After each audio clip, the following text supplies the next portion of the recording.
Assalamualaikum anak-anak, Shalom, Om Swastiastu, Namo Buddhaya, Rahayu, Salam Kebajikan. Apa kabar anak-anak? Kita ketemu kembali pada pelajaran ekonomi kelas 10. Kali ini kita akan membahas tentang konsep permintaan. Adapun tujuan pembelajaran yang akan kita bahas pada konsep permintaan ini adalah yang pertama, pengertian permintaan, jenis-jenis permintaan, hukum permintaan, dan faktor-faktor yang mempengaruhi permintaan, serta kurva permintaan. Anak-anak, manusia sebagai makhluk ekonomi atau Homo economicus, artinya manusia selalu berusaha untuk memenuhi kebutuhan hidupnya serta mempertahankan kehidupannya.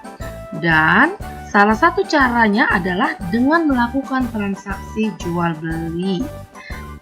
Nah, dalam proses jual beli, kita akan dihadapkan dalam proses permintaan, penawaran, harga keseimbangan, di mana kesemuanya ini akan saling mempengaruhi satu sama lainnya.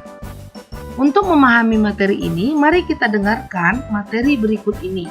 Yang pertama kita bahas adalah tentang permintaan. Pernahkah kamu mengamati kenaikan harga sembako di pasar menjelang hari raya? Nah, ketika menjelang hari raya, biasanya harga sembako melonjak tinggi. Tahukah kamu mengapa hal itu demikian terjadi? Coba kita saksikan tayangan berikut ini. Bulan suci Ramadan, sejumlah harga kebutuhan pokok di Pasar Kosambi, Kota Bandung, seperti bawang merah, cabai, kentang, tomat, dan juga yang lainnya, harganya masih normal, bahkan cenderung ada penurunan harga. Namun yang saat ini mengalami kenaikan harga adalah bawang bombay. Harga bawang bombay yang sebelumnya hanya Rp26.000 per kilogram, kini naik menjadi Rp38.000 per kilogram. Selain itu, harga bawang putih juga mengalami kenaikan, yang tadinya Rp28.000 per kilogram, kini menjadi Rp34.000 per kilogram. Kenaikan harganya tidak menentu, bahkan setiap harinya akan naik. Tidak hanya kebutuhan pokok sayur mayur, harga daging sapi dan ayam diprediksi akan naik menjelang Lebaran tiba. Kenaikan harga ini sudah biasa setiap tahunnya, karena permintaan yang meningkat. Reza Pratama, Kompas TV, Bandung, Jawa Barat. Setelah kamu melihat tayangan tadi, maka kamu bisa lihat salah satu faktor penyebabnya adalah tingginya tingkat permintaan masyarakat terhadap sembako. Berdasarkan contoh tersebut, juga dapat kita ketahui permintaan itu dipengaruhi oleh harga.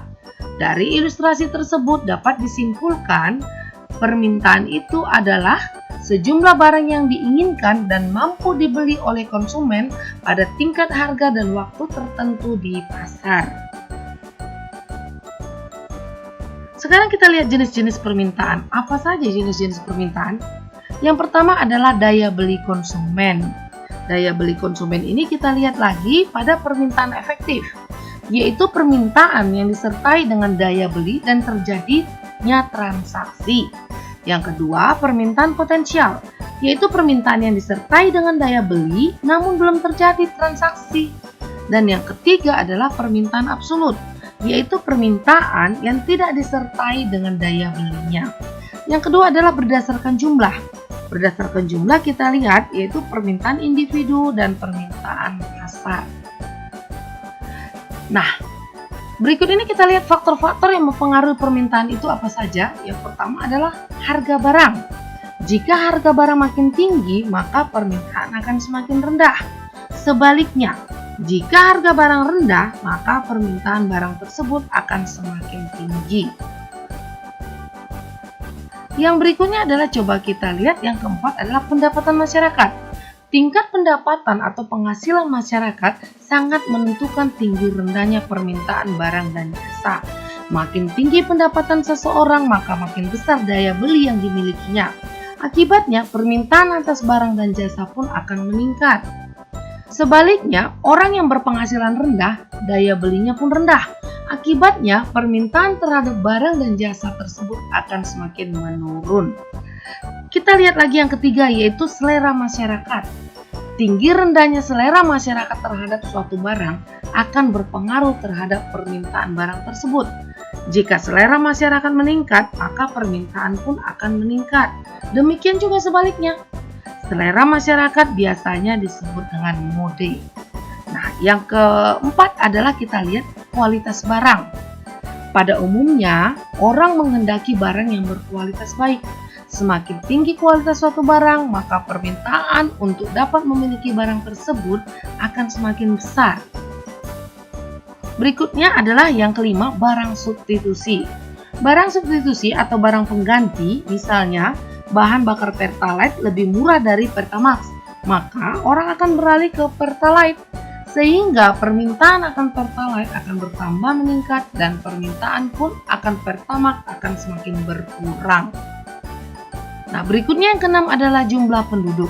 Semakin besar jumlah penduduk, maka permintaan terhadap suatu barang dan jasa akan meningkat juga.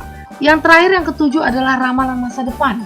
Contoh, pada saat pemerintah akan mengumumkan terjadinya kenaikan harga BBM, maka sebelum penetapan kenaikan harga tersebut, masyarakat akan berbondong-bondong untuk membeli BBM, hingga terjadi antrian yang sangat panjang. Tentu kamu pernah mengalaminya juga, bukan?